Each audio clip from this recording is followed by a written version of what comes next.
versus them. Right, yeah.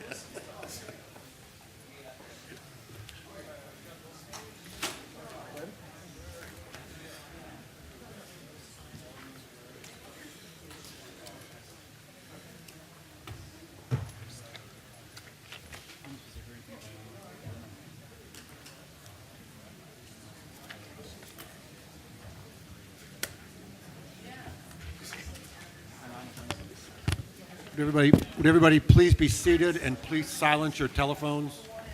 Thank you.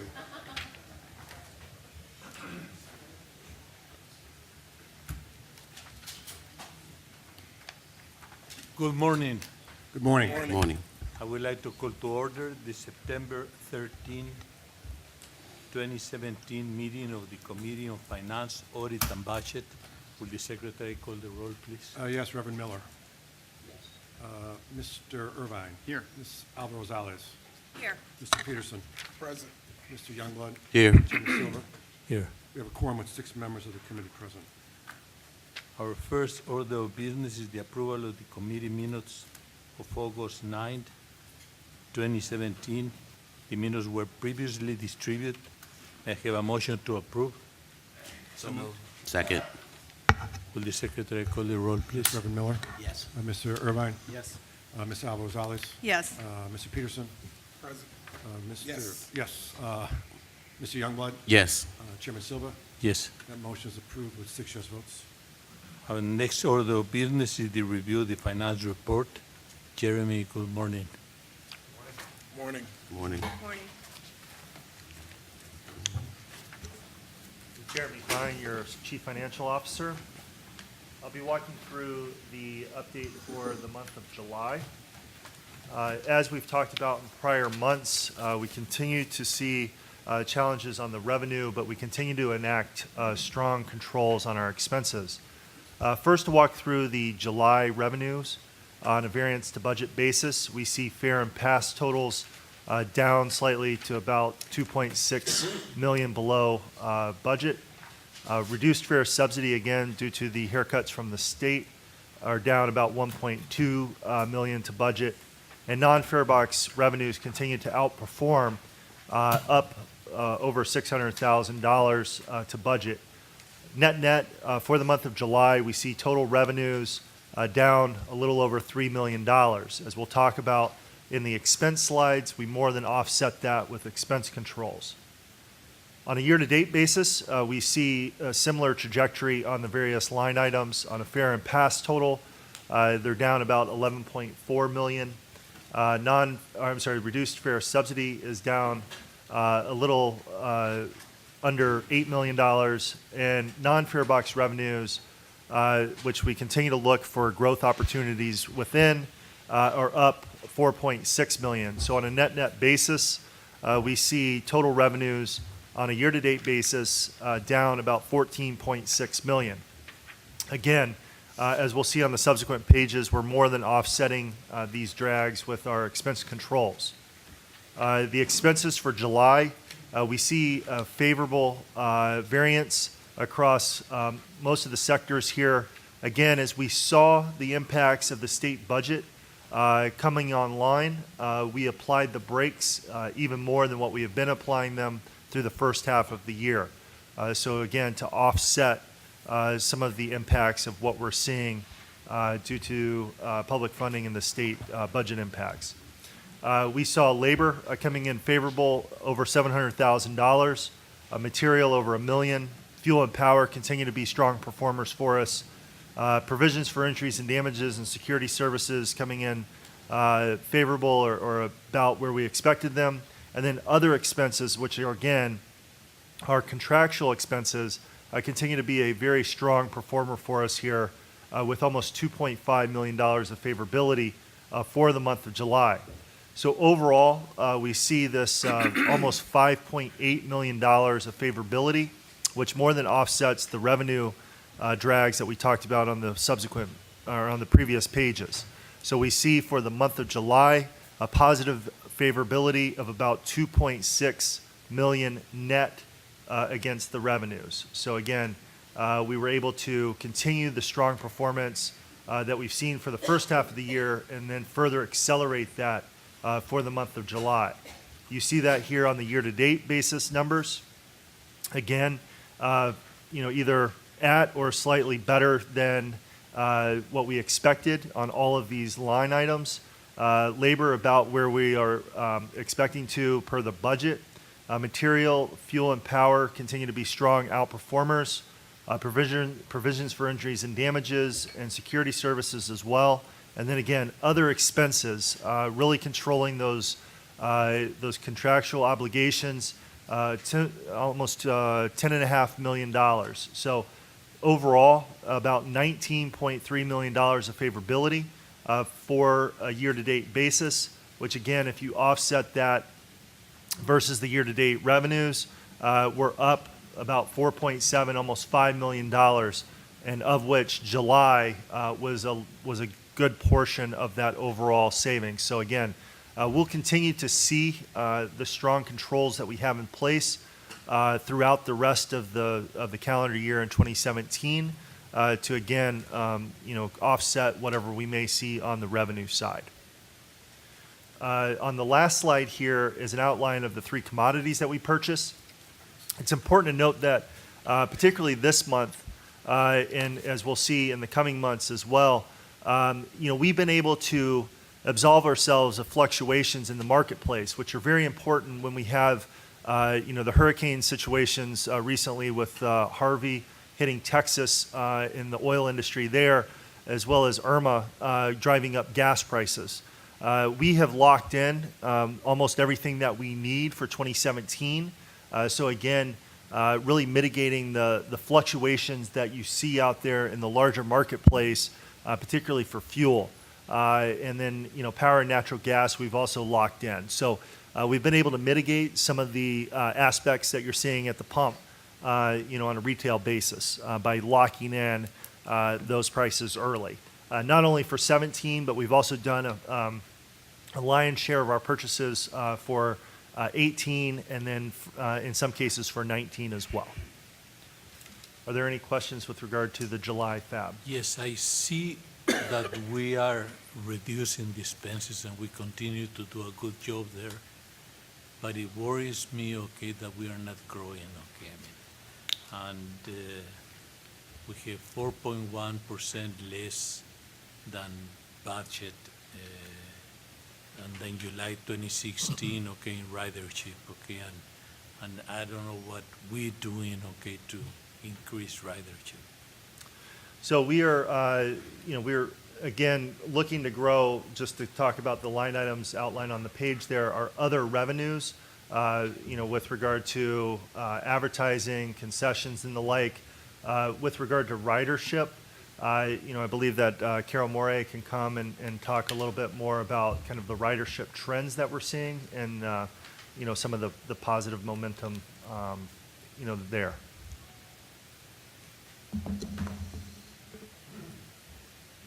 So while bus and rail ridership was down in July, the trend, particularly for rail, was a bit exaggerated because of the timing of Lollapalooza. So Lollapalooza is, the 4-day festival is a really big weekend for us. Last year it was in July. This year it's in August. So we've already started to take a look at August numbers for rail, and they're much better. But we do continue to work closely with Jeremy's group on things like transit benefit, promoting the use of passes, and other ways to increase ridership. Have we looked at adjustments for the upcoming budget? Because it seems like the ridership continues to decrease with the promulgation of ride shares with Uber and Lyft. So it seems to me that we probably need to make adjustments upcoming so that we don't sort of inflate our ridership for next year. We're so far back because we still have room for growth, but it's not there yet. And it seems like we got so much competition out there with our ridership that we probably need to look at our budget moving forward on that. Yes, we will be taking that into consideration, the overall trends that we're seeing through 2017. And as we come to you with the 2018 budget, that will indeed reflect some of the reality on the ground what we've been seeing throughout the year, as well as what we project, how that will, maintain itself or reverse itself in 2018. But we'll be rolling that out as part of that 2018 budget process. Jeremy, let me also say that you might want to share this with the board, that what you're saying are national trends. If you take a look at the legacy systems, Chicago, Philadelphia, Boston, you're seeing this across the country. I think it would be misleading to believe that at the end of the day, when you talk about growing ridership, Uber isn't going away. Lyft is not going away. You got historical low gas prices. I mean, trips that used to take 15 minutes are now taking 30 minutes because of all the cars that are out here on the street with folks involved. So, one, you do have some disruption with the transit systems around the country because of the fact that you've got new competition in the market. And I think as an agency going forward, we've got to start looking, right now, does the system need to be the size of it is? Again, I don't believe these other, whether it's divvy bikes, but I will speak more to, because those are sort of seasonal things people can do with divvy bikes. But Uber and Lyft and the low gas prices, those are things that will impact, transit in terms of year-round. And I was just thinking, coming here today for the board meeting, I don't know how many people outside of Rush was waiting on how many Uber and Lyft cars versus catching our bus that runs down Harrison or walking to the Pink Line, which is right there, Paulina. How many folks I saw just waiting on Lyft and Uber cars to pick them up outside of the hospital when we had a station less than a block away and a bus line that runs in front of the hospital. So I think as we talk about, not only are we underperforming in terms of our projections for this year, but we even underperforming in the case of last year as well. And again, as we move forward with FY18 budget, I think, we need to be realistic that, I think when you bring on some of the stations, we probably will see an increase in ridership on rail with the new Wabash, Washington station coming online. Whenever we bring the Wilson, I think we will see a pickup, but especially I think you're going to see the impact when it comes to Uber and Lyft more on the bus side of things, especially with the historical low gas prices. Another thing that I wanted to talk to just raise with you would be, have we seen an uptick in terms of our investments? With the market, we sort of have we seen an uptick in terms of returns on? We have. The issue is that while the rates have come up a little bit, Okay. it's fairly de minimis in the larger scheme of things. But we do continue to look at ways to maximize whatever investment returns that we can get, whether it's on our operating funds or on our capital funds, because the capital funds are the ones that sit there, as we're utilizing them for capital projects and have a little bit longer duration. So we are looking at ways to continue to maximize both the operating and the capital dollars as we have them in investments. Last question for me. We're focused on July budget, and so we're running almost 45 days behind. So, we're already September 13th. We're looking at July numbers. We've got all of August behind us, and we're halfway through the month of September. Is there any technology that we can invest in the future so that you have real-time data so that, the board, as we're looking at these numbers, that we're, we're looking at numbers and even helping management sort of get ahead of things, that you're looking at it in real time in terms of what's happening throughout the system now. So, we're almost 45 days in, but yet I'm looking at August numbers versus July numbers versus August numbers, and we're sitting here and it's September 13th. We'll take a look at that. There is some timing issues with just the way that you mechanically close the books on a monthly basis. So there's always going to be a little bit of a lag just because of the accruals that need to be made. And then from a standpoint of the CTA, yes, there is a little bit of a lag there, but it's actually much better and significantly better than what you see with most governmental entities. To be able to report on a monthly basis really kind of puts us on kind of the extreme good side, versus most governmental entities, if they're able to, they basically report more on an annual basis and do very little monthly reporting. So Yes, we will definitely take a look Yeah, I at just what we thought can with do. technology, as a person boards and they tap, Yes. Can is I- that going to a system where, you know, at the end of the week, you know, we can determine how many rides were on this route, how many Yeah. rides were on that route. I didn't know if there was technology that provides more real time versus a 45-day lag, which Yeah. we seem to experience. Mr. Chairman, we actually do have, we actually use technology to give us much more robust information on a daily basis. In fact, on a daily basis, I get ridership information that's provided to me based on just the taps that we get from our Ventra cards. And there's other data that Carol and Jeremy get from the ridership standpoint that gives us some sense of what's going on in terms of ridership, which ultimately translates into the financial numbers that Jeremy reports on. So while Jeremy, from a financial standpoint, has lag in terms of numbers he can actually report out as sort of the official, budgetary numbers for CTA, on a daily basis, I get a flash report that gives me pretty much real-time information from the previous day on what happened with our ridership, whether it's up, whether it's down. Well, how does it compare to the previous day? How does it compare to our yearly average? So on and so forth. So I do have a sense of the trends that are going on that ultimately translate into what you see And the here. important thing, okay, you have the data, but what are you gonna do with the data, okay? What the Yeah, let me- strategy, okay? that Yeah, you're let me going to- let me amplify a little bit more of what you were asking about, because I'm not sure we gave you as complete an answer as we could.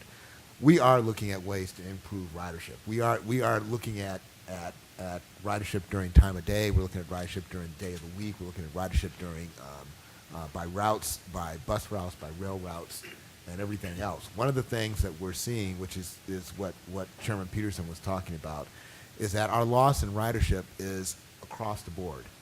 It's it's 7 days a week. It's late night. It's early morning. The one place that we have been able to retain our ridership to some degree, and I say that because we're even seeing slippage in that, is in the peak of the peak, which doesn't surprise me, because during the peak of the peak, that's when our service is most efficient, and it competes well against options like Uber or Lyft, who are stuck in the congestion and can't get through it nearly as fast as, say, our rail system can. On the bus side, we face the same issue that everyone else faces. So one of the things that we've been really focused on is how do we take advantage of technology and prioritization of our buses that can allow us to provide faster, more reliable service than you get if you're just on the street. So we're investing in signal prioritization. We have a project going on with CDOT to improve that on a couple of our corridors.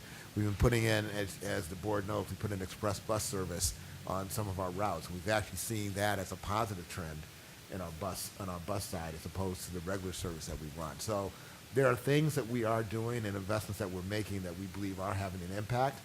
I would say that's on top of pursuing other vehicles that can increase our ridership. So working with a transit benefits program, working on other opportunities with local businesses to promote and support transit, ridership for their employees.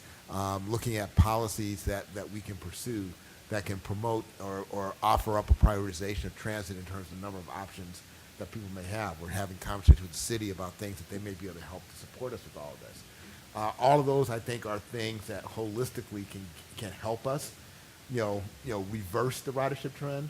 I think that if I were to look at what we're seeing right now with ridership, while it continues to decline, we've seen a lessening of the rate. So we're almost seeing where we think we're bottoming out, which may be a reflection of just the reality of the elasticity between who's going to use Uber and Lyft and who's going to use CTA. But I also think that, as Chairman Peterson indicated, we have to recognize the new reality of the world that we live in. Uber and Lyft are not going anywhere. Our customers want options. Those options include Divvy Bike. They include rideshare. They include car share. It's one of the things that makes the city a vibrant option, particularly for millennials and other people. And we need to adjust how we provide services to support those options.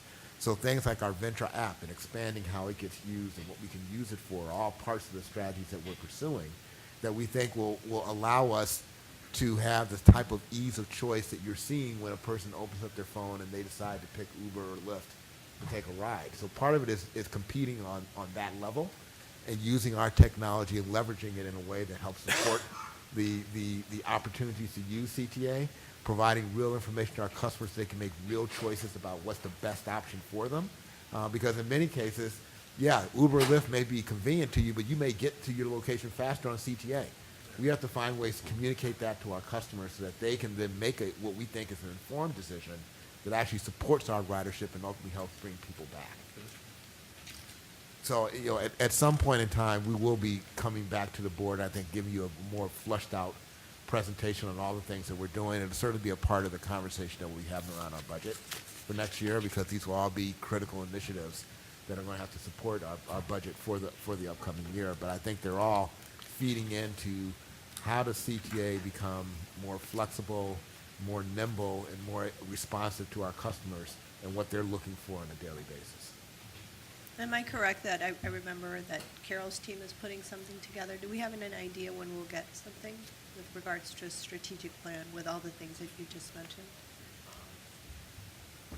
Let me talk that over with Carol and let me get back to you with a date. But the reality is that it's feeding into our planning process for our budget for next year.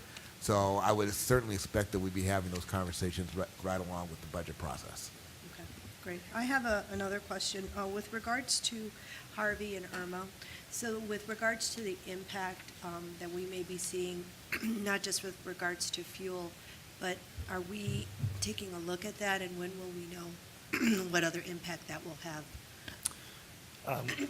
With regard to our cost structure, the primary, impact that we would have would be on our fuel and power lines. And again, having those contract, signed and those amounts, the dollar amount per gallon already assigned, we don't have the variability there. So that's our primary operating budget line that would be impacted with a storm like that. So we're thinking it's not going to be longer than the period of time that we have the agreement? Yeah, so the expectation right now for fuel is that fuel costs are probably going to spike up, as you probably have already seen at the pump, for probably a couple of months as those refineries come back online. And, then it's expected to drop back down. As we continue to lock in for future years, what our needs are for future years, those kind of short-term aberrations with regard to some of the oil refineries going offline for a short period of time should reverse themselves and allow us a window to open up for those 2019 purchases and beyond. Thank you.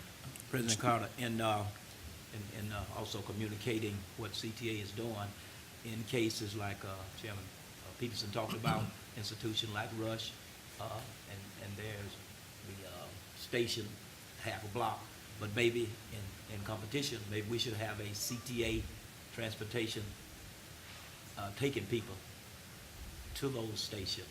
If you could see how you could put that in the budget, a bus or a line just for that, taking to those stations, and then as you say, they would get to their route quicker once they get on the rail. They wouldn't confront that.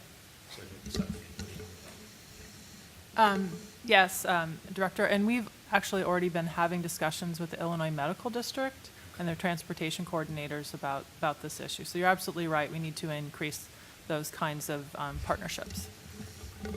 Yeah, I think the Illinois Medical District actually presents a very unique opportunity because of its geographic location to a lot of transit options for us, to have a robust conversation about how we can better partner with the district itself and obviously all the employers who reside within that, to offer up unique programs that actually can benefit their employees and encourage transit ridership. And there are a number of innovative things that we've been looking at that I think are going to help support that type of an activity.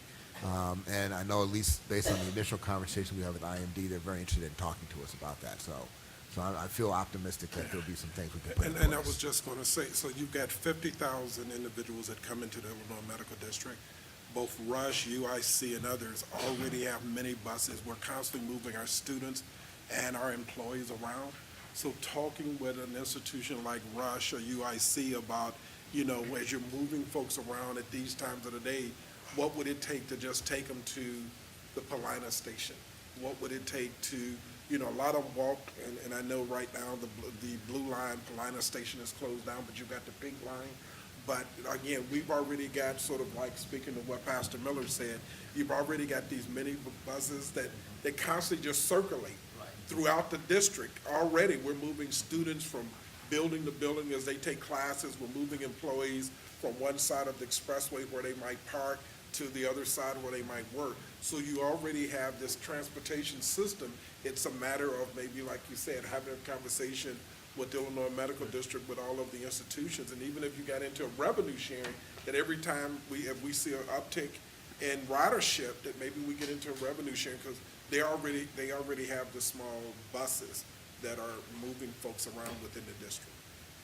Just piggybacking on Director Miller's comment, thinking about, you know, like an example of like the Illinois Medical District in Rush, even without something that might get them there, it would be helpful to have signs, and when you've got, you know, spaces where a lot of people are going to be just a few blocks from buses or trains, to say, you know, 2 blocks from here is the Pink Line station, you know, 10 minutes to downtown from here. There's the Ashland bus. It's, you know, you know, look at where people might be going and say how long it could actually take them to get there if they just walk 2 blocks to that station or to that bus stop, so that it gets the idea in their head. So it's outside the station, places they may not expect to see it, and find places where you've got potential customers that are going to be sitting there and making sure we're capturing them, or we're at least getting their attention and making them think about the speed with which they can get to some of their destinations on CTA. I think all of those are great suggestions. I think they're, you know, one of the benefits of having a contract in the Illinois Medical District is that it can also tap us into the network of just internal business communications that go to employees, that can also provide encouragement about using transit and tips and things of that nature. I've seen a very similar program play out in Boston with MIT, where they've set up a whole program that basically is driven by employees wanting to participate in transit, including incentives to take transit over other options, you know, time shifting people so that they can take advantage of the system when it has the most capacity, things like that. And my desire would be to really look at Illinois Medical District as another opportunity to create something similar to that I think could really potentially give us a tremendous opportunity. And if it's successful, you know, they're, you know, viewing them almost as a guinea pig for this type of exercise, we could then basically export that to other areas in the city, with the benefit of the experience that we have at IMD to support that. So I like I said, I'm very optimistic about the opportunity with IMD.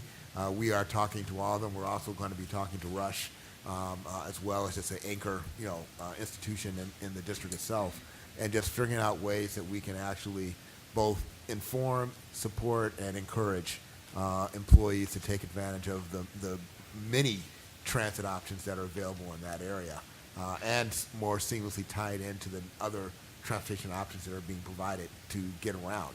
I mean, the reality is that there is not enough parking for all the people who work and go to that area of the city. And so encouraging transit and finding ways to be supportive of transit and offering up products that can help, you know, employees make that choice, I think is a great opportunity for us. Yes. Any other questions? Thank you. And our next order of business is the review of an ordinance authorizing an intergovernmental agreement with the City of Chicago through its Office of City Clerk for the purchase and use of open standard fare system cards for municipal identification and fare payment. Jeremy and Mike. Good afternoon, everybody. My name is Michael Gwynn, Director of Revenue and Fare Systems. In October of 2016, Mayor Rahm Emanuel announced plans to establish a City of Chicago Municipal ID card with the goal of making available to all Chicagoans a government-issued identification card to provide access to services offered by public and private entities, to streamline access by residents to such services, and to foster a sense of inclusion and community among all of Chicago's diverse populations. The Municipal ID program will be administered by the Office of City Clerk Anna Valencia. In order to establish as broad a customer base as possible for the Chicago Municipal ID, Mayor Emanuel and Clerk Valencia have sought participation from public and private entities to incorporate services into the Municipal ID program. To that end, presented for your approval is an intergovernmental agreement with the City Clerk's Office to integrate Ventra into the Municipal ID program. With your approval, this proposal will enable every Municipal ID card issued to be usable as a reloadable transit fare card and will establish the Chicago Municipal ID program as the first such program to incorporate transit services for all card holders. Under the proposal, CTA will procure blank Ventra-enabled card stock on behalf of the City Clerk's Office for their use as the base for municipal IDs. CTA will be reimbursed by the city for all card costs associated with the program. Upon confirmation of application information from a resident, City Clerk staff will print all necessary municipal ID information onto the blank Ventra card stock, and upon customer activation of the card, that municipal ID will function identically to any other normal Ventra card. Incorporating Ventra into the municipal ID program will give Chicagoans all the benefit of the Ventra system without having to carry a separate Ventra card. Customers can load and reload unlimited ride 1, 3, 7, and 30-day passes, as well as transit value and denominations of their choice. They can load that at Ventra vending machines and retailers. Customers can register their municipal ID Ventra card to gain the ability to manage their transit account online and via the Ventra app, and to protect their transit account balance in case their card is lost or stolen. Customer privacy is the highest concern of CTA and Ventra, so no customer data will be shared between the municipal ID program and the Ventra program systems, and the only personal identifying information collected by Ventra will be as the result of a customer voluntarily registering their account. By providing a ready-to-go Ventra card to every municipal ID card holder, this initiative will reduce barriers to accessing the system for daily commuters as well as infrequent riders, and will assist social service agencies that are purchasing transit on behalf of others. With wide adoption of the Municipal ID program, these social service agencies will be able to directly load value into their clients' Ventra accounts and avoid the hassle of purchasing and distributing limited-use Ventra tickets. And finally, integrating transit into Chicago's Municipal ID program will further bolster Chicago and the CTA in their positions on the cutting edge of service provision to our stakeholders and customers. Thank you very much, and I'm happy to answer any questions that you have. Questions, please?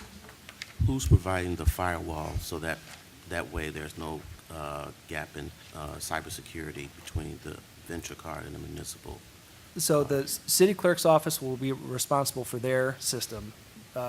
Cubic will be responsible for all the information on the Ventra system, and there will be no interface whatsoever between those two systems. So there will be no opportunity for any kind of data bleed between the two of them because they just simply won't talk to each other. You mentioned unless voluntarily sharing their information, right? So will that be explained in different languages? And I know that we may not be a part of that. That may be over at the city clerk's office. We will work with them to provide the base information and support all of their efforts to reach out to all the different populations that they plan to do. So we will express very clearly that this works just like any other Ventra card. You can either register it for the enhanced function, or you can remain anonymous if you want, and just go to retailers or vending machines, just like any other Ventra card that you get out of a vending machine or from a Walgreens or something. And that will be done, or do we know? You may not know, but will that be done in a variety of languages? I am pretty confident that it will. I don't know for sure what languages, but I know that they're going to have a comprehensive outreach plan to really promote this in all corners of the city. Okay, thank you. And again, what's the benefit for being registered or not? So if you register your Ventra account and you lose your card, you can transfer any balance or passes that you have in that account to a new card. And you also, if you create a web login, which is part of registration, you can go online and load value and manage your account. And then you can also use the Ventra app to manage all the products and balance in your account as well. Are there any peer cities that have done a similar municipal ID and on a significant scale? Yes, there are some in the Bay Area, New York City, Washington, D.C. They all have some, but nothing quite like this. And what level of, what percentage of the population are getting the municipal IDs? Any sense? I don't know that information. I would defer to the city clerk's office that has it. It depends on the outreach plan, the services offered. Do we anticipate that this will increase the use of the Vetra card? We are hopeful that it's going to reduce a barrier, right? I mean, the real potential value, I think, is for people who may not want to hassle with their Venture card, they left it, but if they have that municipal ID in their wallet for identification purposes, they will always be able to use CTA if they so desire. So picking up that infrequent customer, reducing some of the access barrier, we hope will have a positive impact. What will happen if you lose your card? If you lose your card and you have registered, this is really you why we register. encourage people to register. You can call the Ventra call center and they will suspend the Ventra account so that if somebody picks it up, nobody will be able to use the value that you've purchased and loaded into your account. Then when you go back to the city clerk's office to get a replacement, it'll just be a simple question of calling the call center, giving them the new card number, and then they can transfer all the balance over. That's only if you've registered. If you're unregistered, unfortunately, there's not much that we can do except hope that somebody picks up the ID, sees the address on the front, and mails it to you. Can they clone the cards? They, for our purposes, the risk of that is very small. The information that we look at is embedded in the chip that's inside. And the likelihood of somebody going through that, I think, is relatively small.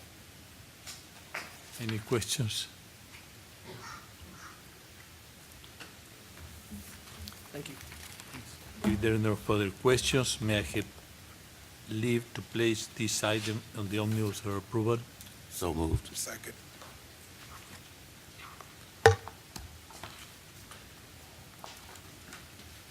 Our next order of business is the review of an ordinance consenting to the assignment of 2 leases for property located at 1200-08 West Loyola Avenue and 1117 West Granville Avenue, Chicago, Illinois.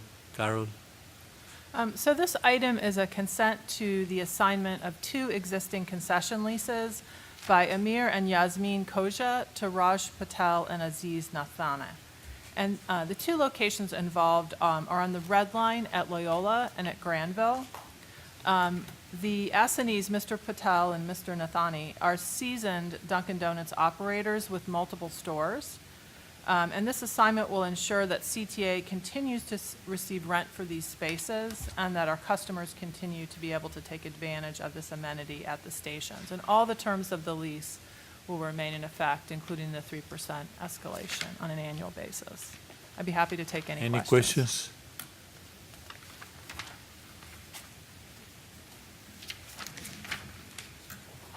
If there are no further questions, may I have leave to place this item in the omnibus for approval? So moved. I'll second.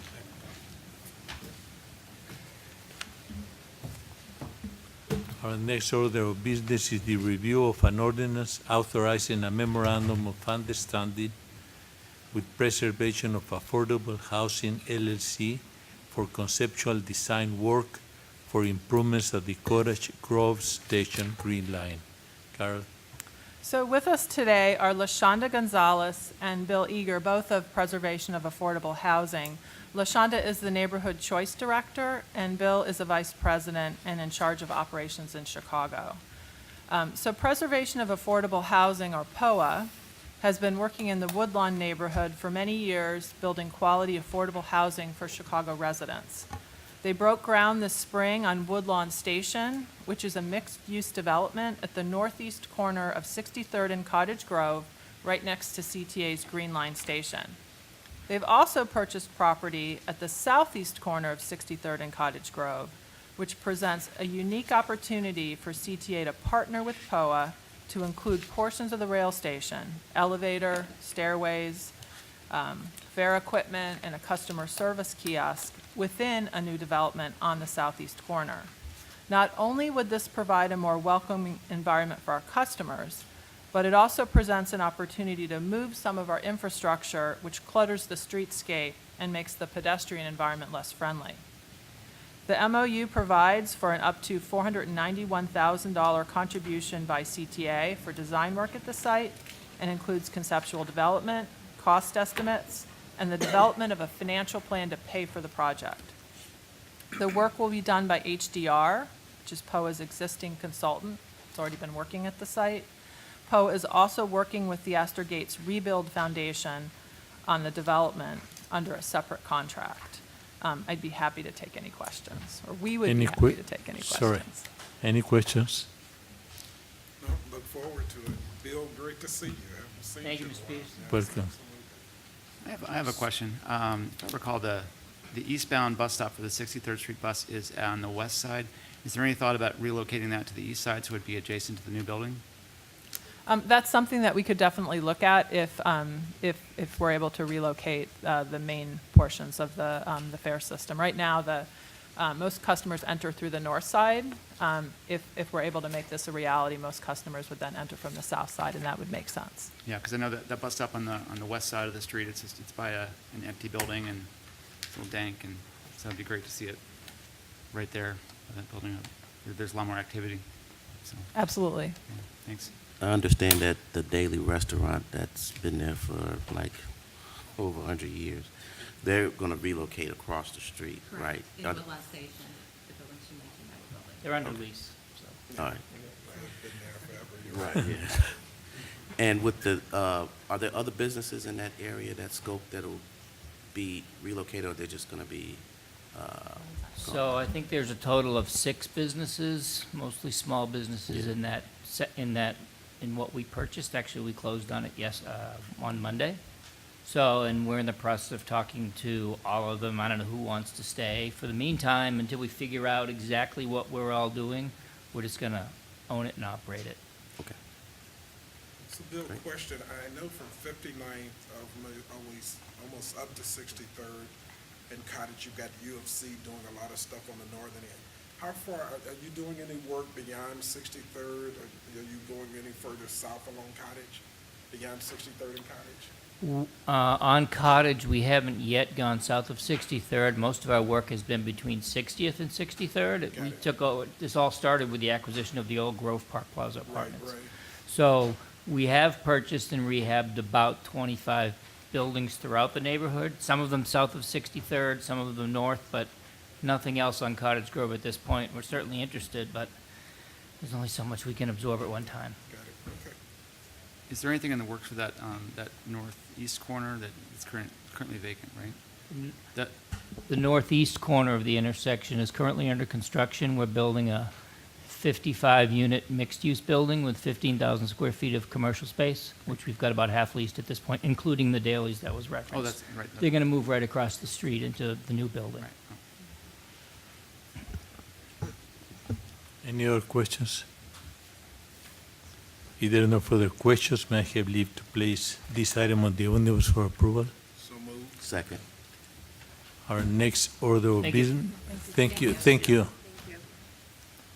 Our next order of business is the review of an ordinance authorizing an agreement with Norfolk Southern Railway Company for preliminary engineering and real estate services for the Red Line extension. Carol?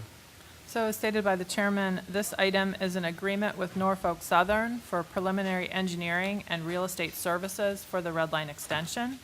So as the board knows, the CTA is proposing to extend the Red Line from 95th to 130th Street. We published the draft environmental impact statement last fall and held a public hearing to solicit comments from the public. We are also continuing to work with stakeholders on the project and work towards a selection of the final alignment for the project on either the east or west sides of the Union Pacific Railroad alignment in that area. So Norfolk Southern and CTA have negotiated this agreement to allow Norfolk Southern to evaluate the use of Norfolk Southern property between 115th and 124th Street for a new storage yard and shop facility for the Red Line extension, which will benefit the entire Red Line. The existing yard and shop at 98th are severely constrained by the highway and cannot be expanded. Both the east and west options that are being studied require the use of the Norfolk Southern property. The agreement will allow for the reimbursement to Norfolk Southern of any engineering and other costs incurred for this evaluation, up to a maximum of $50,000. This work will inform a future construction agreement between CTA and Norfolk Southern for the Red Line Extension project, which will be required to receive federal funding for the project. I'd be happy to take any questions. Any questions? Yeah, Carol, when do you think we will have a decision on which route we're going to choose? We've said that we would make a decision by the end of the year. By the end of the year? I don't think the board has been briefed. I know there's been a lot of work. I've worked with Gerald Nichols. We've had Mike McLaughlin. I don't think the board has been briefed. And it might be a good time with this work, maybe toward the end of the year, to come in and brief them just in terms of, this project. Because again, there's been a lot of work, but I can't recall the last time we had a briefing on the extension of the red line beyond 95th Street, going south to 130th. So it might be, there's enough work now that I think substantive enough to brief the board on, especially now that we're doing this part of it, because it's just one of those things too, as we continue to do these things to keep the community informed, but always somebody pops up, well, what are you doing about this? What are you doing about that? It just might be a good time before the end of the year, maybe in November, December, of just preparing a short presentation on, where we are in the process, but also with what's happening at the federal level, because a lot of the work that we were doing early on was to keep us in the queue for consideration in the event that funds became available at the federal level. And if I'm not mistaken, wasn't there something in the transit TIF? Was there anything in the transit TIF that relates to the red line extension? Yeah, the TIF allowed us, the legislation allowed the creation of a TIF that would fund the entire red line, including the extension. That's what I thought, yeah. So, that's certainly, a potential source of funding. For a us. local match. Right. Perfect. Right now, the city council has only approved a TIF to actually fund RPM. Right. So that would require going back to the city council and getting approval to do something more than that. Perfect. Okay, good. Yeah, we can actually absolutely come back to the board. We've been doing a lot of work with the railroads in coordination and also with the stakeholders in the area, so we can come back and give you a report November or December if that works. Okay, perfect. Any other questions? If there are no further questions, may I have leave to place this item on the omnibus for approval? So moved. Second.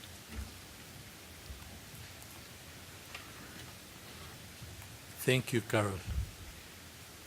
Our next order of business is the review of an ordinance authorizing funding for the exercise of an option to extend contract number B120PO 4206 with Genuine Parts Company doing business as Napa. Good afternoon. My name is Ellen McCormick, and I'm Vice President of Purchasing and Supply Chain. I'm here before you this afternoon to ask your approval for not to exceed $100 million to fund the 3-year unfunded contract option to the CTA's contract with Genuine Parts Company doing business as Napa. In November of 2012, the CTA entered into a 5-year base contract with one 3-year unfunded option with Napa for a vendor-procured and owned inventory for the sourcing of materials used primarily by the vehicle maintenance, facilities maintenance, and infrastructure departments. Over the past 5 years, Napa has worked with the CTA to modernize our supply chain by working to obtain the best value for the CTA's excess, surplus, and obsolete inventory. To date, Napa has resold a portion of this obsolete inventory back to suppliers, resulting in $560,000 refund back to the CTA. Right-sizing our inventory from $101 million in 2012 to $50 million as of June 2017. This reduction in CTA's inventory has reduced the risk of future material obsolescence and the associated costs, and has also eliminated the need to rent a 32,000 square foot warehouse with an annual rental cost of $228,000. Modernizing our supply chain with the introduction of scan guns and software that allows the CTA to better forecast our material needs on an ongoing basis has also contributed to our reduction in our inventory. Additionally, NAPA has increased our annual spend with DBEs from 12% in 2012 to approximately 30% as of May in 2017. The 5-year base term of the contract, which the board approved in the amount of not to exceed $350 million, will expire this November. However, the total spend for that period is projected to be $250 million, which leaves $100 million for use during the 3-year option period. Your approval of an additional $100 million for the 3-year option period would bring the funding for the option not to exceed $200 million, which is needed to ensure adequate funding for the remaining 3 years. Therefore, we are requesting the board's approval of an additional $100 million to fund the 3-year option period. I'm happy to answer any questions you may have. Any questions? I don't have any questions, but I do have a request. I want to trust but verify. Can you provide, I'm glad that they've gone from 12% to 30% in terms of DBE participation, but can you share with the board, maybe next month, a list of these DBE companies that they've worked with to achieve that goal? Absolutely. I'll just be curious. No, to we see. have that. We'll absolutely get that to you. Okay, yeah, when you meet with the board in their briefings, I'd just like to see the companies that they've been working with over the years to hit this goal.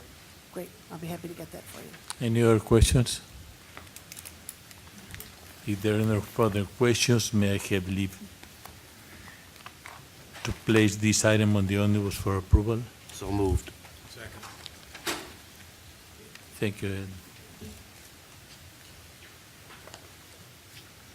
Our next order of business is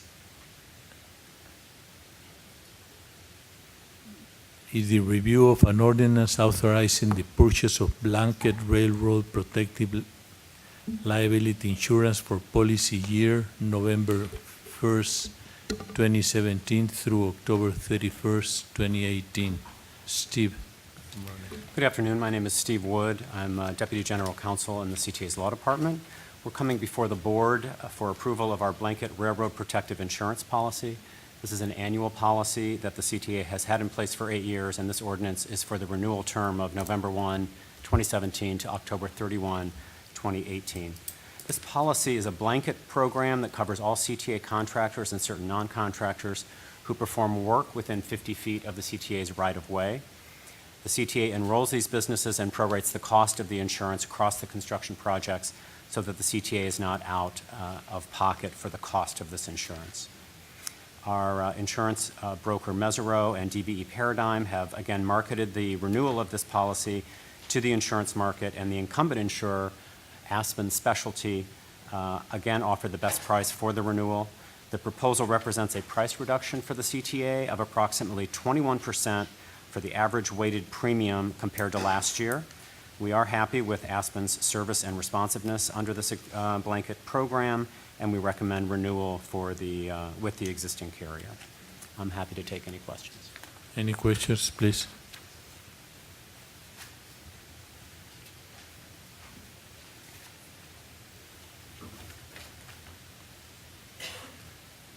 If there are no further questions, may I have leave to place this item on the omnibus for approval? Second. Thank you, Steve.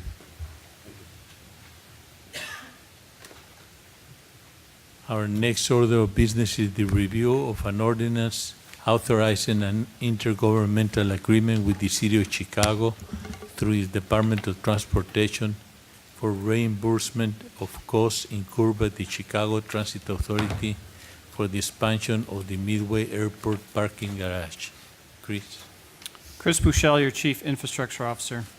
The City of Chicago plans to expand the parking garage at Midway Airport to the east over CTA's Orange Line Terminal Rail Yard. CTA will incur costs associated with this effort for flaggers, switchmen, review of engineering drawings relative to underground conditions in the yard, et cetera.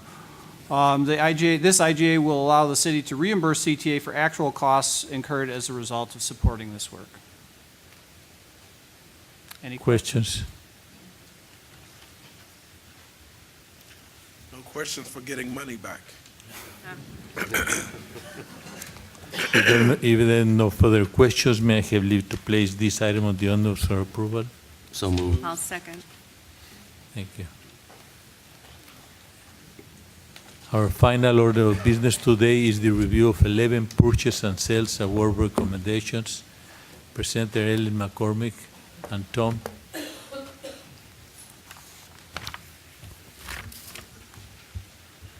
We will start with contracts numbers A1 through A3. Any questions? Yeah, can you explain to me why there's no DB goal for A3? So let me start by explaining why you're seeing me up here rather than Mary. Right. So Tom McCone, Chief Administrative Officer, filling in for Mary Person, who's unable to make it today. So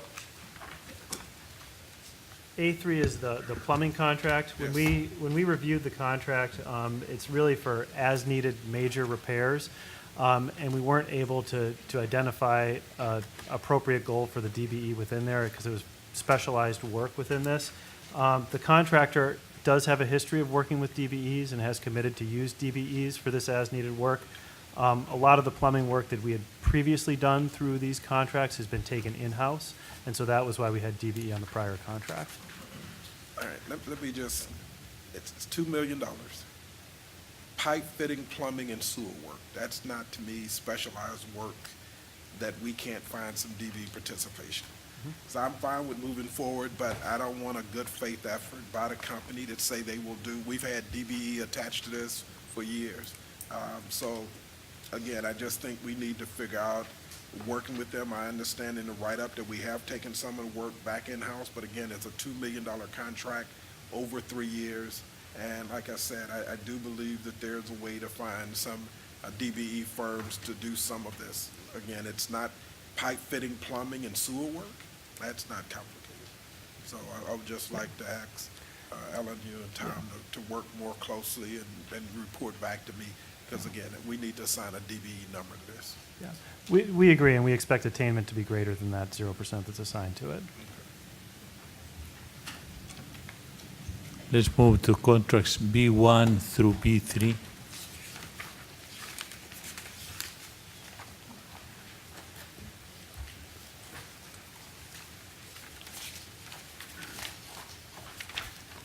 No questions. Let's move to contract number D1. Any questions?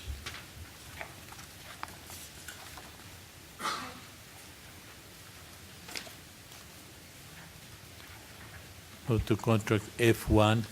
Any questions?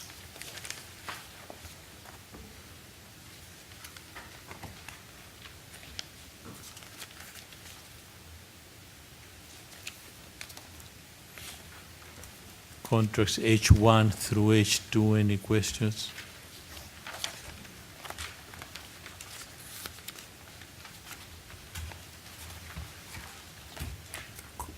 Contract number 1, I1, any questions? Wow, that's fast. If there are no further questions, may I have leave to place these 11 contracts on the omnibus for approval? So moved. I'll second.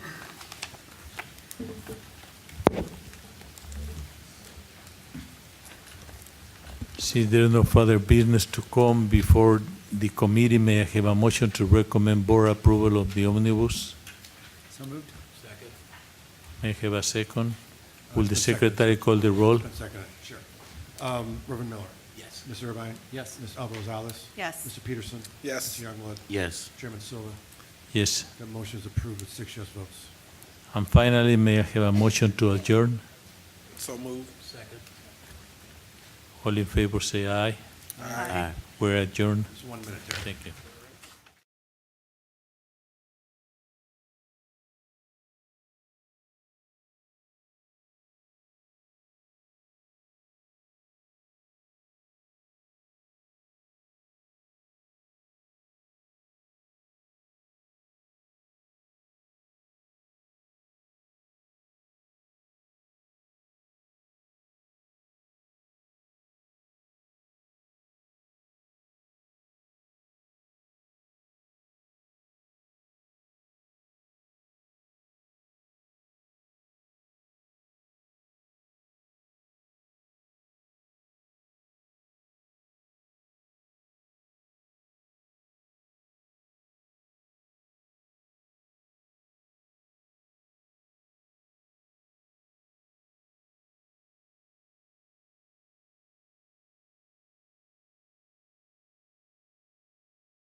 cell phones, please. Thank you.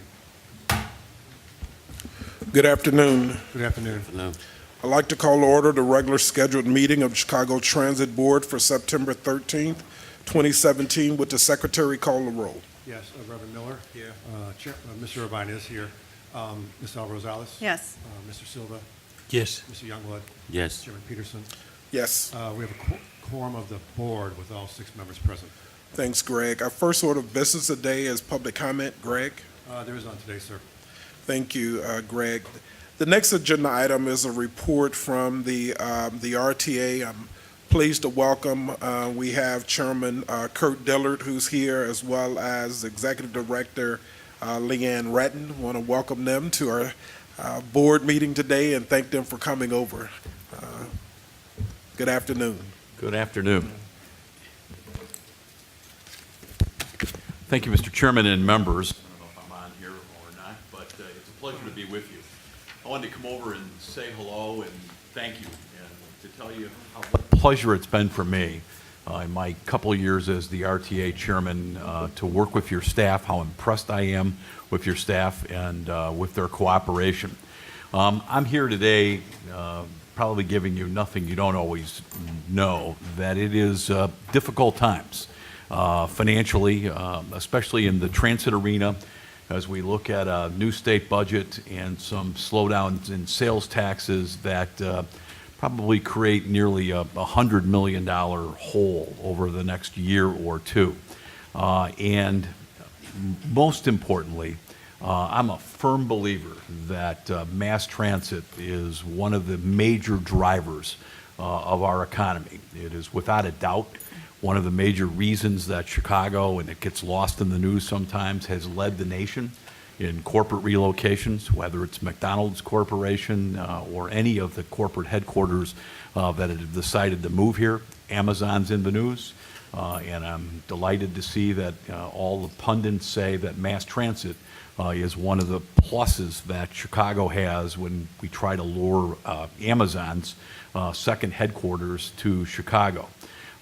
But it is time that now that the state has a budget, that we refocus on our long-term strategic plans and continue to remind Springfield and Washington that we need an infrastructure or a capital bill.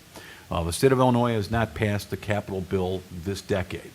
They haven't had one since 2009. I meet with legislators a lot. I'm a former legislator. And one of the things they always ask me is, okay, how would you spend any of this new money? And, I clearly cite, and I cite in every speech I give anywhere I go in the country, I just use an example of the Brown Line renovation of the CTA and what it means to economic development along the sides of the corridors along the Brown Line, and how real estate values jump 40% because of your innovative Brown Line renovations. At the federal level, I've met with Trump administration officials multiple times. It's clearly an administration that wants to see results for what it invests, and there's nothing wrong with that. I'm all for that. And again, I cite numerous studies, before and after photos from the CTA, showing that where transit goes, the economy grows. I clearly tell them, look, we have a 100-year-old system of the CTA, and we're doing great things, but we need a federal infrastructure bill as well. One of the things that keeps me awake at night, and I just recently did a panel with APTA in Washington, where I was with my counterpart, your counterpart, Chairman Peterson from Phoenix, and then someone from the Indianapolis Chamber of Commerce. And I'm worried that Illinois will not be ready to go with matching funds, and it's to your credit how innovatively you used your TIF funds to get the last grant out of the Obama administration, a big one, for his home city. But we've got to be ready in Illinois to have a matching grant to not let our citizens of Illinois' tax dollars go to help Los Angeles's or Phoenix's or Indianapolis's mass transit system. So the message I give to you is anytime you see a legislator from Springfield And our congressional delegation in Washington is phenomenal. It's bipartisan, they get it, and they have been so unbelievably cooperative. So there you're probably preaching to the choir. They all get it with respect to mass transit and infrastructure, but especially those who serve in Springfield, I'd let them know that we got to have a capital bill sometime soon. So that being said, we need a plan. When I'm asked by members of Congress or the state legislators or the governor's office, what are you going to spend the money on, what kind of return we're going to get, that's one of the things that we're here to talk to you today. And I have to my right Leanne Redden, who is the Executive Director of the Regional Transportation Authority, to talk about the transit strategic plan that we're trying to accomplish. And this is a statutory mandate to us at the RTA, and your staff has been tremendously cooperative with us in trying to put together this long-term vision. But we need to show both Washington and Springfield that we have a plan. And just in closing, transportation is an ecosystem. We're all intertwined together. I'm going to go see PACE's board later this afternoon, and we're all in this together. I mean, my sister takes Metra in, and she hops on the CTA to get to her job on Michigan Avenue. So we're all intertwined in this together, including our friends even in the road building industry. We're an ecosystem. But I'm going to turn it over to Leanne to sort of quickly run through, and we'll leave you a physical copy of the strategic plan. We want your input. Terry, as you know, and Arabelle, all of you, Dorval, my phone, my text, I'm always available, as is Leanne and any of the staff of the RTA. And again, can't thank you for your great work. You folks make me proud to be a Chicagoan. So one of the success stories of this city is the CTA over recent years, and it's an honor to be here and work with you. Thank you. Well, let me say this, Mr. Chairman. One, thank you for your support. I've had the opportunity to serve as chairman of CTA since 2009, and I can tell you, over the past 9 years, and I talked with Dorval multiple times during the week, the support that we get from RTA. I know our 5 board members that are on the RTA, but it's just been a breath of fresh air. And one, you having served in Springfield, I had an opportunity to meet you when you were in the Senate, but having someone that you can pick up the phone and call and just talk through issues with and say, look, this is what's happening. This is what's happening on the ground, and you get it both from, from a legislative standpoint, but as you said, in a practical world, the fact that, at some point the federal government will get its act together and there will be some type of infrastructure program and not have the ability to take advantage of it back here locally. So again, I want to thank you for your support that you've provided to CTA. And again, anything that we can do as board members, and I know Dorval talks with Leanne on a regular basis, and Mike McLaughlin and Sylvia and all of that. And again, the relationship couldn't be better, and I really appreciate it. But I've always believed that the tone is set at the top, and that's with you and your leadership. So I really appreciate it. Thank you. And I ride the CTA multiple times a week, and I reminded Metra earlier this morning, I'm on their Eisenhower era train sometimes. The one I ride literally was delivered during the Eisenhower administration. But I'm a rider and a lifelong rider of the CTA, having lived in the city as a kid on the CTA long before you were probably born, Terry. So thank you. Okay. At least Arabelle. It's good to see you, Chairman. So at risk of piling on, I'd like to also offer my thanks. But as now the executive director, but wearing several hats at RTA beforehand, I've been through the strategic planning process, the regional strategic planning process a few times, and I have to say this has been the most collaborative and communicative that I think all 4 agencies have ever been through this process. And so that's a testament to your leadership and certainly Dorval and the staff's support in this. One thing I do want to just quickly talk about is that we're looking to, when we get this plan finished, and this is still in its early stages, we won't actually finalize this until early next year, but we want to walk away with what we're thinking of as an investment plan. And it's really something that we can all collectively move forward on. And I think it is, as the chairman alluded to, it's helpful when we're talking to legislators in Springfield and in Washington, the media and the public, to have sort of a collective voice on some of these the big core issues that we all have to face and deal with. And I know that these are many issues that you're talking about. The regional strategic plan is a legislative requirement for us, but we don't want to make it just to sort of check the box and sort of put it on the shelf. If we're going to go through the effort, we might as well put together a plan that is actually useful and helpful for everybody. And I think that's really what we've been talking about here.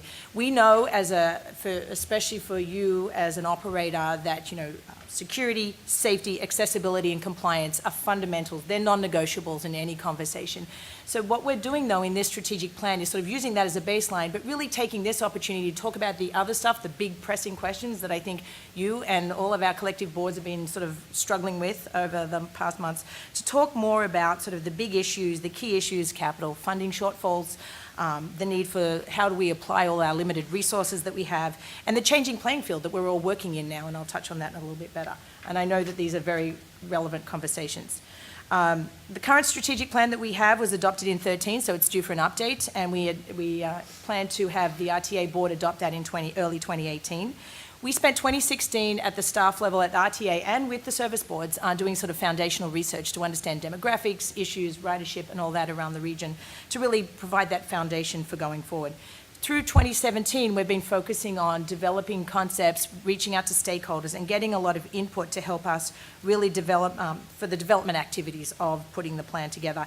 And doing a lot of that in coordination with CMAP. They're developing as the regional planning authority, putting together the the On-to 2050 plan, I should say, and sort of making sure that we're sort of doing some of this hand in glove with them so these things sort of fit together. The draft transit plan will be completed early this fall and circulated for public comment. We'll be also sharing that and looking for comment through our public hearing process tied in with our budget hearing process. And the final plan, as I mentioned, will be adopted by the RTA board hopefully in January 2018. When we started the plan development process, we took a very holistic view at looking at the region and the transit system as a whole. Staff conducted a variety of data analysis, as I mentioned, to really and we distilled them into what we called 9 key initiatives, or headlines as we refer to them. We used these as a starting point for our discussions with stakeholders and the service boards and throughout the spring and into this summer this year. We received a lot of input and a variety of feedback. This is really just an eye test, but it was just to give you a sense that we got a lot of different ideas and thoughts and feedback from people as we engaged this process. But we've turned that feedback into 5 policy statements. And I won't go through each of those, but let me just sort of summarize it by saying I think these are really things that we believe that are really important to all of us collectively across the transit universe. We won't dwell on them, but I think they're a foundation for really what we use to identify and frame the vision and the goals, which I will touch on. So during the initial round of outreach, we engaged our stakeholders about their vision for the transit system for going forward. And we offered several concepts. We threw out words like world-class, resilient, modern, and affordable. And what we heard from the stakeholders was that the transit system should be all of the above in that case. But they also thought it should be not one single one of those things sort of really stood out. There should be something more. And so based on that something else, something more, we kind of put our heads together collectively and came up with a new vision that is convenient, reliable, and affordable public transit as the core of the Chicago region's robust transportation mobility network. So I'll just pause here, and if do those words resonate with you? Are there things that are sort of missing? You can either kind of give me a nod or a thumbs up now, also I'm happy to engage in other comment afterwards if people have that. I've got as just well. one comment, and Dorval and I talk about this in terms of the millennials. We always talk about the environment and sustainable. That's one of the things that I think sometimes get lost in the conversation when you look at all of these all of the cars that are on the road with Lyft and Uber. And we talk about, I don't think we celebrate enough the fact that by riding transit, buses and trains, especially in light of the fact that we're buying buses now that are more energy efficient, playing up the role that it means to the environment in terms of transit. I don't think we talk about that enough, and that's one of the things that we've talked about. I don't know how we make it part of what transit is all about, but I think it's important, with especially now Metro going through redoing with a capital program to buy new trains, with what we're trying to do with our buses and our trains, and just a generation that we're hoping will also make the shift to transit. I know that's one of the things that's important. That's a good point, and we'll note that, and we'll make sure that when we actually frame the document that we speak to some of those very specifics. And right now, I'm kind of just going through some very high-level stuff, and we do, I could talk for hours on this if you really needed me to, but Dorval's told me not to. But with that vision in mind, we turned our attention to the specific goals, and there's 3 categories of discussion that emerged as we talk to stakeholders across the region. We've taken those themes and incorporated them into the 3 goals that I will very briefly walk through now. So the first category for discussion, no surprise, is funding. This was a huge topic in any conversation we had with anybody. We rank 4th in the nation for capital spending, and today about 31% of our assets are not in a state of good repair. We estimate that we should be spending $2 to $3 billion annually across our region to bring our system up into better condition, and we're nowhere near that. As we shared this information with stakeholders, most of them told us that they supported more transit funding. They also told us that agencies should control spending, which I know you guys have done an amazing job of doing over the last several years, but we should also focus on not being the low-cost alternative and trying to be low-cost in everything. That's, there's a sort of a trade-off or a tipping point in some of that.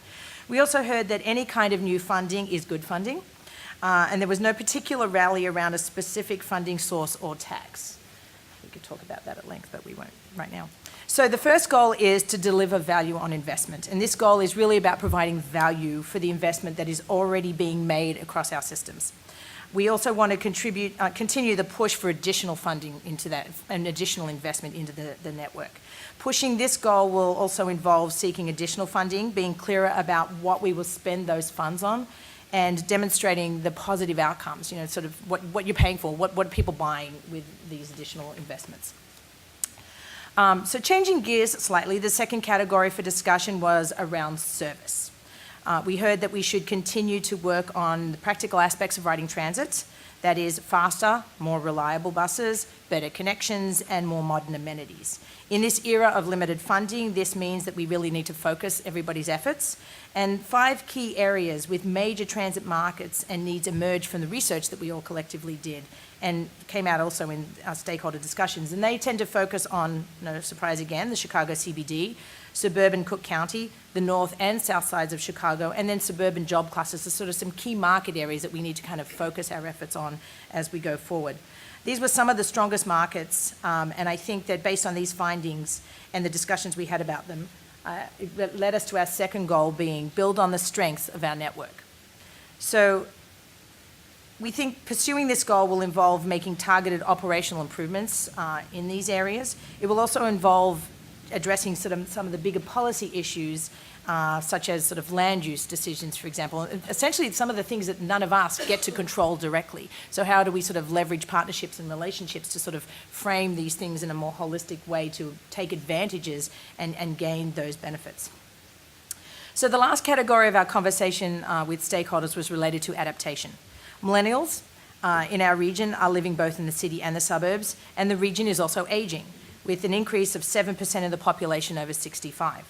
These regional demographic changes are impacting people's transportation choices, and so are major advances in mobility technologies. So we talked with our stakeholders a lot about private mobility services, and I know you guys talk about this a lot too. This includes transportation network companies, or TNCs as they're sometimes referred to, like Uber and Lyft. But there's also other transportation companies out there like Via and Chariot, and don't forget taxi cabs that exist still. We don't yet know the full impact these companies sort of will have on transit in the long term, but we're starting to see that there is no one-size-fits-all solution, and we really need to sort of take a creative approach to some of this. For example, in some of our most costly modes, such as ADA paratransit service and some of the shuttle bug routes in the suburbs, private services might actually supplement those and might be a better option, so we might want to think about actually partnering with some of those private services in some cases. On the other hand, in the dense areas like the CBD and the north side of Chicago, the Ubers and the Lyfts of the world are competing in terms of both ridership, road space, and curb space, which is also equally important, and that starts to challenge the operations, especially across the bus network. So in that case, we may want to look to further regulate or create other ways of coordinating those services so we can sort of better protect the bus and the transit environment in the urban area. So during our stakeholder outreach, we also heard that we should adopt best practices from other agencies and the private sector, that we should protect and improve the speed and convenience of our own services so that it can be as competitive as it can be, and that we should continue to look for partnerships with local entities and even some of the mobility companies when we consider paratransit and some of the more local dial-a-ride services that could be out there. So that brings us to our third and final goal, which is to stay competitive. Bus ridership is the transit service mode that seems most threatened by the competition at this time, both in our region and across the country, so we're not alone. But stemming off bus ridership declines will also be one part of pursuing this goal, along with developing a more robust regional policy on working with some of these private companies out there, and again, not one size fits all. So I know that's a lot to kind of put at you very quickly. There's a lot more behind this. I will leave you with a document that kind of talks about the progress to date and gets in a little bit more so that you didn't have to read the eye test in one of those slides up there. But if there is any thoughts or input anybody has, we can entertain some of that conversation, time willing, or you can reach out to us after the fact. Is there anything that anybody kind of thinks we're missing or have been completely sort of misguided on to our work to date? Questions? No. Thank you. Really enjoyed the presentation. Dorval? Mr. Chairman, I just wanted to say that and I know the board was listening, but if you were listening to the conversation that we were having earlier about ridership, you will probably notice a lot of the comments that we just went through with RTA were very similar to the comments I was making about what we need to do to address our ridership challenges here. And so I think you can take from that conversation how much RTA has engaged us in the discussion about this document and how it's playing out in a very real fashion on the decisions that we're making right now. So I also want to take a moment to both thank the RTA for their leadership in putting this document together and working very closely with us on the effort to make this a reality. And obviously my staff and myself will continue to work very closely with them as they continue this effort to really put in place a document I think that will be very helpful and supportive of a lot of the things that we're trying to accomplish at CTA for transit in this region. Thank you. Thank you. Thank you.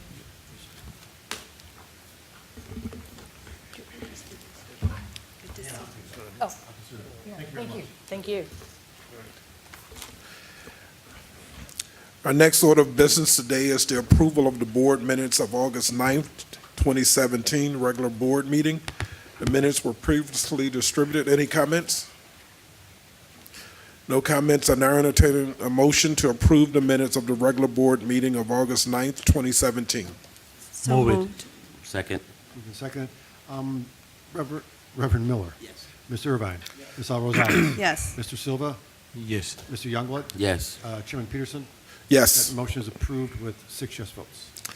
We will now take up the executive session matter. It is my understanding that there will be an executive session this afternoon, Karen? Yes, Chairman, we will have executive session pursuant to Section 2, subparagraph C2 and C5 of the Open Meetings Act. Thank you. May I have a motion to recess into executive session for the reasons so stated by council? So moved.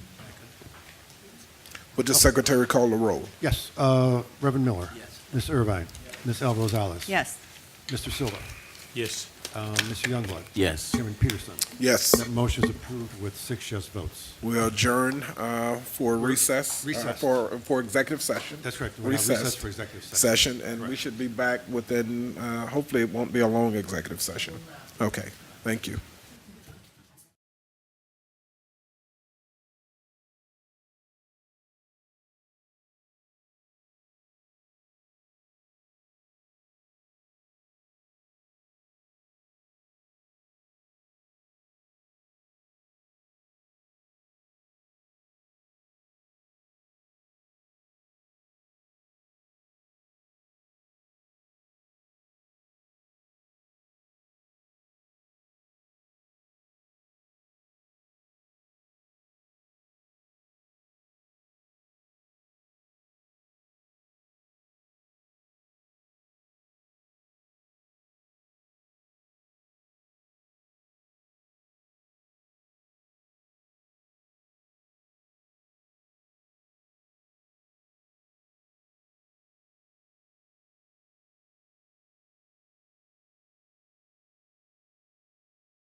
I will now entertain a motion to return to open meeting. Would the secretary call the roll? Yes, Reverend Miller. Present. Mr. Irvine. Here. Ms. Alva Rosales. Here. Mr. Silva. Yes. Mr. Youngblood. Yes. Chairman Peterson. Yes. That motion passed with 6 yes votes, so we have returned to open meeting. Thanks, Greg. I would now like to address the 4 executive session agenda items. The first item is number 5A. Karen will give a brief presentation. Certainly, Chairman. This is a recommendation to authorize the acquisition of property for the 95th Street Dan Ryan Terminal Improvement Project. And this property is located at 9417 through 33 South State Street. The purchase price that's being recommended for the property is $2.4 million, along with payment of relocation expenses to the seller, Western Gas and Food, in the amount of $300,060. Okay, thank you, Karen. I would now entertain a motion to approve an ordinance authorizing the acquisition of property located at 9417 to 9433 South State, Chicago, Illinois, and payment of relocation expenses for the 95th Street Dan Ryan Terminal Improvement Project. So moved. I'll second. Seconded. Reverend Miller? Yes. Mr. Irvine? Yes. Ms. Alva Rosales? Yes. Mr. Silva? Yes. Mr. Youngblood? Yes. Chairman Peterson? Yes. That motion is approved with 6 yes votes. Thanks, Greg. Our next item is agenda item number 5B. Karen? This is a recommendation to authorize the acquisition of property located at 10 East Lake Street in Chicago for the Your New Blue project. This property is a Commonwealth Edison substation, which CTA has shared with Commonwealth Edison in the past. Commonwealth Edison no longer uses the substation, and the parties have negotiated a sale price for the substation property of $3,400,000, which staff recommends. All right. Thank you, Karen. I now entertain a motion to approve an ordinance authorizing the acquisition of property located at 10 East Lake Street, Chicago, Illinois, for Your New Blue. So moved. Second. Reverend Miller? Yes. Mr. Irvine? Yes. Ms. Alva Rosales? Yes. Mr. Silva? Yes. Mr. Youngblood? Yes. Chairman Peterson? Yes. That motion is approved with 6 yes votes. Thanks, Greg. The next order of business is agenda item number 5C and 5D. Karen? These next 2 recommendations are for acquisition of 2 properties for the Red and Purple Modernization Project, both of which were previously authorized by this board for acquisition. The first property is Air Rights, parcel 25 easement, which is located at 3335 North Sheffield. That particular parcel is owned by Robert Metz, and staff is recommending a purchase price of $35,000 for these air rights. The second acquisition for the Red and Purple Modernization Project is located at 3244 North Wilton. It's a residential building on a regular shaped lot and is owned by G-Prop 6 LLOC, known as Parcel 3, and staff is recommending a purchase of Parcel 3 for $912,000, which is the amount of the 2 outstanding mortgages on the property. All right, thanks, Karen. I now entertain a motion to approve 2 ordinances. Item 5C, authorizing the acquisition of a permanent air right easement over property located at 3335 North Sheffield Avenue, Chicago, Illinois, for the Red and Purple Modernization Project. And item 5D, authorizing the acquisition of property located at 3244 North Wilton Avenue, Chicago, Illinois, for the Red and Purple Modernization Project. So moved. Second. Second. Reverend Miller? Yes. Mr. Irvine? Yes. Ms. Alva Rosales? Yes. Mr. Silva? Yes. Mr. Youngblood? Yes. Chairman Peterson? Yes. That motion is approved with 6 yes votes. Thanks, Greg. The next order of business is a report from the Committee on Finance, Audit, and Budget. Director Silva. The Committee on Finance, Audit, and Budget met earlier this afternoon. The committee approved the August 9th committee minutes and reviewed the finance report. The committee also reviewed each of the following ordinances. An ordinance authorizing an intergovernmental agreement with the City of Chicago through its Office of the City Clerk for the purchase and use of open standards fare system cards for municipal identification and fare payment. An ordinance consenting to the assignment of 2 leases for property located at 1200-08 West Loyola Avenue and 1117 West Granville Avenue, Chicago, Illinois, red line. An ordinance authorizing a memorandum of understanding with Preservation of Affordable Housing, LLC, for conceptual design work for improvements at the Cottage Grove Station Green Line. An ordinance authorizing an agreement with Norfolk Southern Railway Company for preliminary engineering and real estate services for the rail line extension. To approve an ordinance authorizing funding for the exercise of an option to extend contract number B120P04206 with Genuine Parts Company doing business as Napa. To approve an ordinance authorizing the purchase of blanket railroad protective liability insurance for policy year November 1st, 2017 through October 31st, 2018.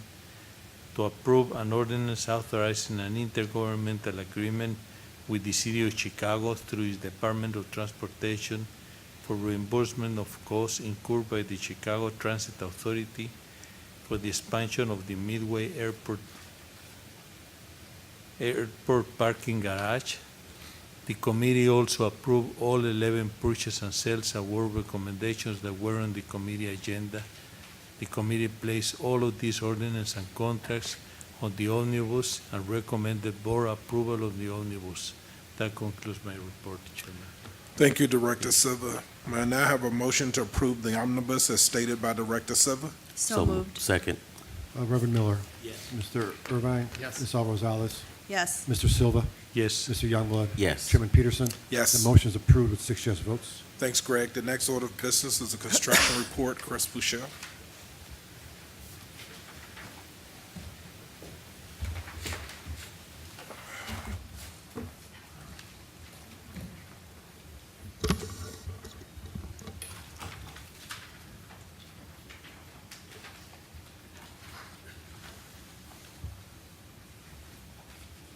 Shall we jump right in? All right, so the 95th terminal project continues on time and on budget, although hot to both. We're seeing a lot of progress in this project, progress at the 95th Street with the widening of the street that's necessary for the bus terminal for the new south, it's necessary for the new bus service to the new south terminal. We're seeing work progress, and here it is. So the steel is up. We're detailing the steel as well as preparing for a pour in the future. You're also starting to see work. We've done a lot of foundation work for the new north terminal. In this particular picture, you're seeing us pouring the new crash barrier and sound wall. So those of you that have stood on the platform at 95th will understand the importance of this and other improvements to our customers. It's real loud out there. This wall plus the soundproofing that will accompany it will mitigate that sound significantly and be a big improvement to our customers. On the south bridge deck, this bridge is you see the rebar here, structural components of the deck. This bridge has already been poured, and behind you, you can see the south terminal starting to take shape. So the structure that's out there now is even further along than in these photographs. I'm pleased to say that this landmark station is really coming together. And as we come out of the ground, you can see a number of different job sites. So we've seen the work on 95th. We've seen some north terminal work today. We've seen work on the structure and on the various components of the bus terminal around it. So while we've had our challenges here, we're really starting to see the station come together, and I'm very pleased. Wilson continues on time and on budget.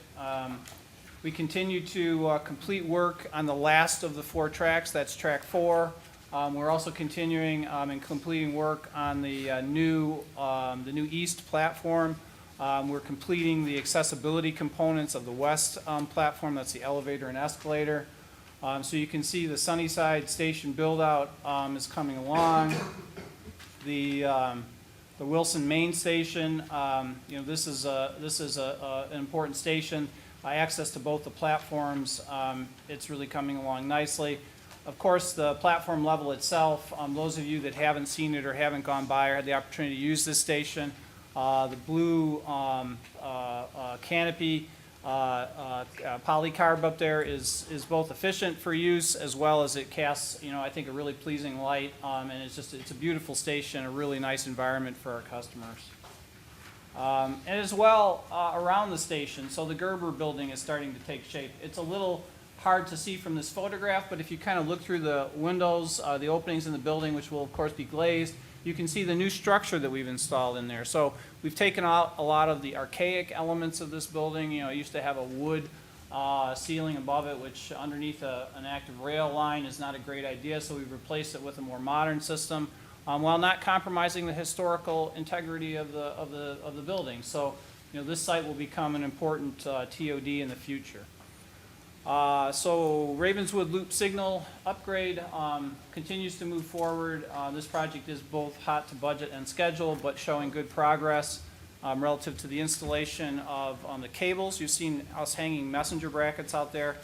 We're completing some of the structural elements. If you are coming into the Armitage Station, for example, you'll see a large structure platform that we're constructing for Relay House there.